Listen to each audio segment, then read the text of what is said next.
Ok, vamos lá. Hoje a gente vai mergulhar fundo numa coisa única e totalmente caótica da cultura da internet. O álbum Bazingers, do Próstata Gang. E olha, preparem-se, porque a gente vai fazer uma viagem para o centro do absurdo. Então, para começar, a gente já dá de cara com isso aqui. Explodiu a minha casa, já bastava perder a pele do meu pintor, agora eu também perdi o meu abrigo. Essa é uma das primeiras frases do álbum e, assim, é confusa, é violenta e é bizarramente específica. A pergunta é, o que a gente faz com uma frase dessas? Pois é a pergunta que fica martelando na cabeça, né?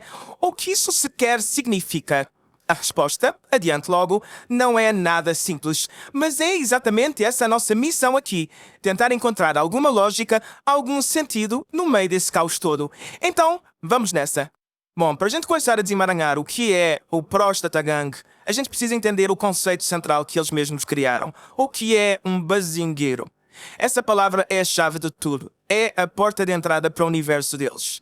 E a missão deles, dita com todas as letras, não podia ser mais direta. O objetivo é impor o verbo bazingar no dicionário como o ato de ser engraçado. Percebe? Isso vai muito além de uma simples piada. É uma tentativa super consciente, até ambiciosa, de criar uma linguagem nova, uma identidade própria. Então, o ponto principal é esse. Eles levam bazingar a sério, como um verbo de verdade. E não é sobre qualquer tipo de humor, não. É sobre um tipo de humor muito, mas muito específico. Um humor caótico, lotado de referências e principalmente completamente absurdo. E olha só o nível de detalhe que eles chegam. É impressionante. Eles conjugam o verbo como se fosse matéria de prova de português. Eu bazingo, você bazinga, nós bazingamos. Isso deixa bem claro que não é só um meme passageiro. É um sistema de identidade todo construído, pensado do zero. Agora, se a gente olha para as letras do álbum como um todo, elas começam a tomar a forma de uma espécie de manifesto. Um manifesto bem caótico. Não tem uma historinha com começo, meio e fim, mas tem temas, tem crenças que ficam se repetindo e que dão umas pistas sobre o que se passa nesse mundo deles. E o primeiro grande tema que salta aos olhos é esse. A ideia de que identidade não é uma coisa fixa, sabe? Pelo contrário, é algo que se veste e se tira, quase como uma roupa, uma fantasia. E eles fazem isso de propósito de um jeito bem contraditório, bem provocador. É só olhar para esses exemplos. Declarações sobre sexualidade, sobre raça, são jogadas na nossa cara. Mas logo em seguida elas são desmentidas ou viradas de cabeça para baixo. A identidade aqui não é uma verdade absoluta. É pura performance. É, no fundo, uma ferramenta que eles usam para chocar, para confundir e, mais importante, para desafiar qualquer rótulo que a sociedade tenta colocar.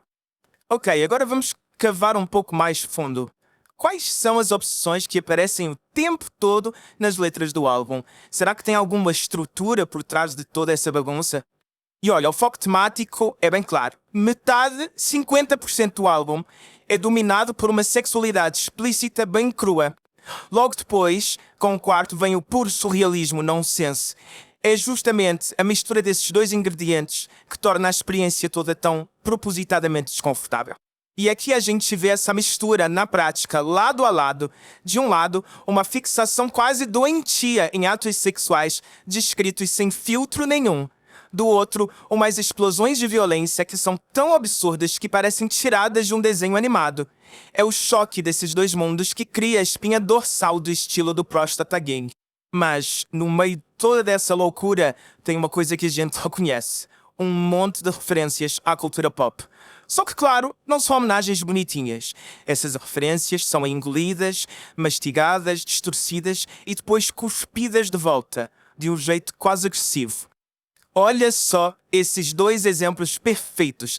Eles pegam figuras que todo mundo conhece e viram do avesso. O Sheldon Cooper, aquele nerd que muita gente acha adorável, vira um cara com uma arrogância quase divina.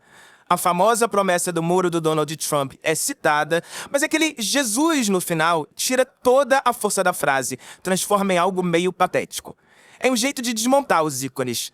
Até a trilha sonora do mundo deles é bem específica. Eles falam de Fortnite Festival, The Weeknd, Billie Eilish, mas o Spotify eles rejeitam. Chamam literalmente de uma merda. Essa escolha de dar preferência para plataformas de música dentro de jogos, em vez das tradicionais, diz muito sobre quem eles são, né? São nativos digitais, vivendo dentro desses novos ecossistemas. Isso tem uma coisa que realmente define o Prosta Gang, é essa entrega total ao nonsense, ao absurdo.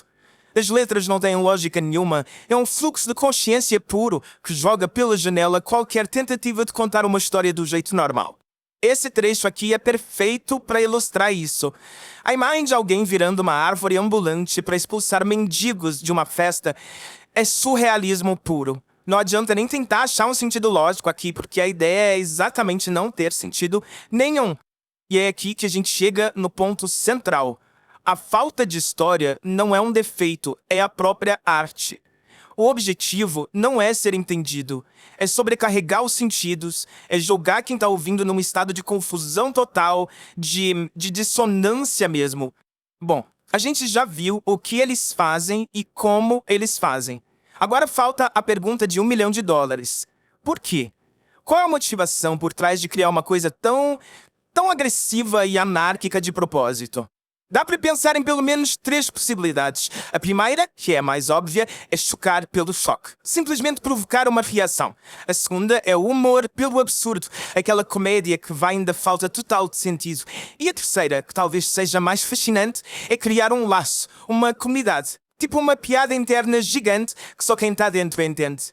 No fim das contas, a resposta deve ser uma mistura disso tudo. E é por isso que vale a pena prestar atenção nisso. O Prostata Gang não é só um grupo esquisito. É uma janela para uma subcultura digital muito específica, um nicho.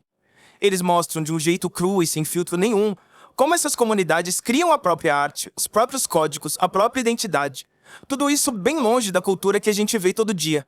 E tudo isso nos leva a uma última pergunta para a gente ficar pensando. Nessa era digital em que todo mundo parece obcecado com a perfeição, os feeds de Instagram impecáveis, tudo arrumadinho, será que a verdadeira rebelião artística não está mais na beleza, mas sim no caos, nessa expressão completamente crua, livre, sem amarras? Fica aí a reflexão.